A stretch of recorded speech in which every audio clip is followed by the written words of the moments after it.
학교를 이렇게 불규칙하게 가게 되고 그러면서 아이들 사이 관계 문제들 나 여러 가지 이전 같은 그냥 신경 쓰지 않아도 되는 것들이 상당히 중요한 문제가 되고 있고요. 그러니까 부모님들의 상당한 염려이기도 합니다. 제가 만나던 학생 중에 이런 학생이 있었어요. 이 학생은 사립초등학교를 졸업했습니다. 근데 여러 가지 이유로 지역에 있는 중학교를 들어가게 됐는데 특히 여학생들은 처음 중학교 1학년 때가 참 중요하거든요. 근데 이 초등학교, 그 동네 초등학교에서 온 애들끼리만 되게 친하게 지내고 자기만 겉돈다는 느낌을 갖는 거예요. 근데 얘가 참 친구 중요하게 여기는 애인데 보통 때 같으면 어떻게든 비비고 막 친해지려고 할 텐데 월, 화, 수, 목, 금 조금 알려고 하고 조금 얘기도 하려는 찰나 2주 학교 안 갔죠. 그럼 그 다음 4주 차에 딱 학교를 가니까 뭔가 묘해. 또 친해지려는 애는 딴 애랑 얘기하는 것 같아요. 얘네들은 따로 진도를 뺀 거야. 그래서 또 일주일 지나서 또 조금 친해지려고 그러면 또 못 만나요. 그러다 보니까 한 3, 4개월 지나서 애가 나 학교 안 갈래. 나 친구도 없어. 친구 못 만나. 이런 일이 벌어지게 됐습니다. 그러니까 부모는 엄마는 미치고 팔짝 뛰는 거죠. 저는 근육 같은 거라 생각해요. 관계 맺기도. 그나마 그거 하던 애들도 하다 말다 하니까 아예 안 해. 그래서 그 외해가 돼요. 10 몇 살짜리 애들 입장에서는 9살짜리 애들 입장에서 어느 순간 그나마 좀 친구 만나고 약간 싫은 것도 좀 하고 친구 때문에 하고 이런 것들을 하면서 어떻게 보면 푸시업 하니까 느는 것 같이 관계 근육이 늘어야 되는데 그걸 다 잃어버린 애들이 생겨서 어느 순간 하지 못해가 아니라 하기 싫어가 돼. 학교에서 아이들 사이에 벌어지게 된 제가 걱정하는 사회적 문제 벌어진 거 하나입니다. 우리 사회 중에 요거는 꼭 코로나를 떠나가지고 우리 사회 전반에 있는 흐름 중에 하나를 좀 말씀드리고 싶은데요. 부모님은 아이가 최대한 꽃길만 걷길 바랍니다. 게다가 지금같이 경쟁이 치열할 때는요. 단 한 번의 시행착오도 없었으면 좋겠어요. 열심히 잘 가르치신다고 잘 한다고 좀 소신 있는 부모님들은 학원도 안 보내고 그냥 운동만 시키고 이러다가 아이가 공부할래요? 라는 말을 딱 고등학교, 초등학교 고학년, 중1 이때쯤 되면 이제 네가 드디어 공부하려니? 하면 학원 가보자. 딱 가서 레벨 테스트 보면 진짜 불안해지게 만들거든요. 한숨 푹 쉬면서 왜 이제 왔어요? 이런 얘기 해요. 그때부터 되게 불안해지게 되거나 아니면 일찍 달리게 되는 집도 있는데 그런 경우에 엄마는 그때부터 아이가 단 하나의 시행착오도 없이 가장 좋은 길로만 가길 바래요. 그거를 헬리콥터 엄마라고 얘기하면서 우리가 냉소하잖아요. 근데 그러면서 우린 스칸디나비아 국가의 부모들은 최고야 맨날 이런 얘기하죠. 근데 실제로 그 나라에도 컬링맘이라는 개념이 있습니다. 한국 동계올림픽 때 컬링 보셨죠? 공 쓱 돌면 그 앞에 브러쉬로 막 밀어가지고 가운데 딱 우리가 원하는 집어넣는 그 경기잖아요. 아이가 돌이고 엄마가 브러쉬를 막 밀어가지고 제일 좋은 데다 집어넣길 바라는. 미국 사람들은 뭐라 싹카맘도 있지만 미국에서는 잔디깎기 엄마가 있어요. 그게 뭐냐면 미국의 아파트에 잔디 있잖아, 집들에. 그럼 잔디를 쫙 엄마가 깎아주면 애는 꽃길만 걷는 거죠, 뒤를 가서. OECD 국가 이상에서 중산층이라고 되는 사람들은 되게 지식이 자산입니다. 그러니까 지식인들이죠. 전문직이거나 사무직이거나.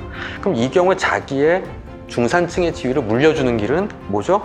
내 학력만큼 갖게 해줘야 돼요. 그럼 공부밖에 없다고 생각해. 아이는 옛날에 4명 낳다가 2 이하로 낳아. 그러면 이 둘한테 모든 자원을 투여하고 경쟁을 해야 되니까 단 하나의 실수도 있으면 안 돼. 애는 최대한 편하게 가야 돼. 왜냐면 그거 자체도 힘드니까. 바로 여기서 문제가 생기는 겁니다. 편안함의 역설이라고 제가 말씀드려요. 아이들은 그래서 편하게 가거든요.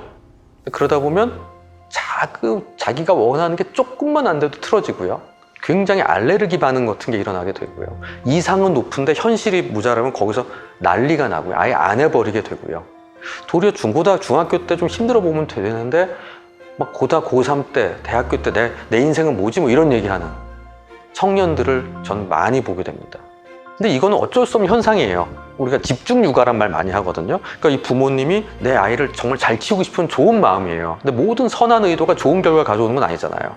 그러다 보니까 이 집중 육아가 과잉 육아가 되는 거죠. 그래서 아이는 엄마가 죽어라 하고 아빠가 만들어 놓은 이 꽃길을 걷지만 발은 말랑말랑해져요.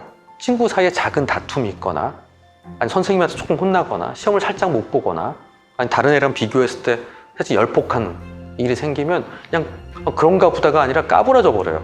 그러니까 무슨 여기 툭 한 대 맞은 건데 그게 아니라 명치 끝을 맞은 것 같이 떼굴떼굴 구르는 일이 생기게 됩니다. 그래서 그런 면에서 그렇기 때문에 부모님들의 마음에 약간 밸런싱이 필요하다는 생각을 해요. 자전거 정말 잘 타려면 넘어져 봐야 되고요. 수영도 정말 잘하려면 계속 튜브 갖고 있는 게 아니라 조금 물도 좀 먹어봐야 되고요. 그럼 이게 위험하구나 알아야지 그 밑에서 다니는 거죠. 크게 다치지 않는 한 넘어져 보고 살짝 다쳐보고 실패해보는 경험을 하게 하는 게 마치 예방주사 맞는 것 같은 거예요. 우리 코로나 예방주사 맞으면 며칠 앓는 사람들 있잖아요. 그럼 그게 도리어 처음엔 면역력이 더 좋을 거야 이런 얘기를 한 거랑 똑같아요. 살짝 기분 나빠하고 열등감 느끼고 열받아보고 남들보다 못하다는 생각 갖고를 10대에 학교에서 경험해 봐야지 그걸 밖에서 사회에 나가서 그런 일 처음 경험하면서 왕왕 광광거리면 진짜 못난 애가 돼요. 지금 여기서 학교에서 좀 그런 일 경험하는 게 도리어 나라고 부모님이 생각해 줘야 아이들끼리 다투거나 좀 기분 나쁜 일 있을 때 부모끼리 싸움이 되지 않아요. 학교에서 아이가 꽃길만 걸으면 발바닥이 말랑말랑해져서 제대로 못 걷는다 라는 그 얘기를 머릿속에 갖고 계시면 좋겠습니다. 아이들이 대학을 벌써 대학 하는 초등학생도 있겠지만 다녔던 대학을 생각하면 학과만 생각해 봅시다. 학교 말고요. 건축과, 화공과, 경영학과 이런 거 있잖아요. 아주 고전적인 철학과 이런 거 말고 이 모든 과는 20세기 초반에 생겼어요. 20세기 초반에 직업을 갖추고 만든 겁니다. 그러니까 엔지니어가 되기 위해서는 기계공학과, 건설가, 건축가가 되기 위해서는 건축과 이런 식으로요. 근데 4차 산업혁명이 앞으로 오잖아요. 근데 코로나로 확 다가오게 돼요. 그러면 이 패러다임도 바뀔 거라는 얘기를 합니다. 생각보다 빨리 올 것 같은 생각을 하는 게 우리 인간은 선형 예측을 하거든요. 예를 들면 내가 100km로 4시간을 달리면 400km를 가 라는 예측을 하는 게 인간이에요. 근데 기술의 발전은 J커브를 긋는다고 합니다. 그래서 어느 순간 이렇게 재미없다가 확 하고 올라가는 순간이 있는데 이 지금의 변곡점 이 동네라는 생각을 하게 돼요. 대표적인 얘기가 전기차입니다. 한 4년 전에 제가 차를 바꿀 때 누가 야 전기차는 어때? 라는 얘기할 때 야 아직 멀었어. 나는 내 생각에 20년은 지나야 되고 미국같이 집에서 주택에서 이렇게 전기하는 데나 그렇지 한국은 무슨 전기차야? 주변에 다 맞아 했습니다. 요새 어때요? 많은 분들이 전기차도? 라는 생각 꼭 하실 겁니다. 보조금 괜찮으면 하지 뭐. 어느 순간 한 20년 후라고 바라봤던 모두가 생각했던 미래가 아주 가까운 현재로 와 있습니다. 그냥 이거는 나중에 벌어질 일이야 라고 생각하고 우리 애들도 내가 배웠듯이 내가 공부했듯이 하면 돼 라고 생각하면 안 되는 중요한 현실적인 증거죠. 자, 그렇다면 앞으로 미래는 무엇이냐? 그냥 딱 두 가지만 생각하면 좋겠어요. 자동화, 인공지능. 1900년대 초반에 직업을 갖는 사람들에게 1800년대부터에게는 증기기관, 자동차랑 달리게 하지 마라가 중요했었던 것 같아요. 기계랑 싸우지 마. 러다이트 운동 이런 거 있었고 지금은 컴퓨터랑 싸우지 마. 로봇, AI랑 싸우려고 하지 마라. 그럼 얘네들이 잘하는 건 피하고 못하는 쪽에 가자 라고 생각하면 어떨까 싶어요. 잘하는 건 뭐냐? 짧은 시간에 잘 외우는 거, 그 다음에 패턴을 찾는 거, 안 까먹는 거, 똑같은 작업을 무한 반복하는 거, 로봇가 잘하죠. 그런 것들을 위주로 만들어져 있는 직업군들은 대체될 확률이 매우 높아요. 그럼 제일 먼저 없어질 직업들은 단순한 작업들입니다. 미국 같은 경우에는 캐시어, 그러니까 마트에서 계산하시는 분들, 그다음 트럭 운전사, 단순한 좀 이렇게 저임금 노동자 중에 1번, 2번이거든요. 이게 제일 먼저 없어질 일이라고 얘기하고 있거든요. 우리나라에서는 부모님들이 생각하실 때는 저는 중간 관리자가 없어질 것 같아요. 왜냐하면 모든 게 웬만하면 자동화되고 AI가 대신해 줄 수 있는 간단한 일을 나눠주고 일이 어떻게 진행되는지 보고 이런 것들은 필요가 없게 된 거죠. 남거나 각광받을 직업은 뭘까? 라는 생각을 해보죠. 그럼 AI가 못할 거 뭘까? 휴먼 터치가 안 되죠. 그러니까 사람의 온기가 있는 것들은 절대 안 돼요. 두 번째, 패턴대로 안정적으로 움직일 땐 잘하지만 뭔가 불가피한 충동적인 어떤 예측하지 못할 상황이 벌어졌을 때 능동적으로 대응하는 능력, 무에서 유를 창조하는 것. 이 세 가지는 아직까지는 AI나 자동화가 할 수 없는 일이죠. 자, 그럼 지금의 직업에서 새로운 직업이 생긴다고도 얘기하지만 지금 있는 직업도 생각해보면 간호사, 물리치료사, 의사 이런 뭔가 사람이 사람을 대하는 거 있죠. 간병인 같은. 두 번째, 선생님들 중에서도 유치원이나 초등학생들을 대하는, 그러니까 학습보다는 뭔가 아이들과 돌보는 동물 훈련사, 반려견 훈련사람, 트레이너들도 굉장히 중요하겠죠. 창작하는 것도 결국 우리가 해야 되는 것들이고요. 바로 이런 부분들이 있을 거라는 거죠. 바로 그런 식의 변화들이 있을 거란 상상들을 해보는 게 부모님들에게는 지금 아이들을 바라보면서 수학을 더 잘 맞추는 거, 공부를 더 빨리 하는 거, 그다음에 빨리 외우게 하는 거, 패턴을 익히게 하는 거는 어차피 해봤자 AI한테 져요. 그게 아닌 애들을 뭘 시키지? 어떤 재능들을 가르치지? 뭘 좀 자극해주지? 라는 생각에서 해봐야 될 미래상이다 라고 생각하면 좋겠습니다.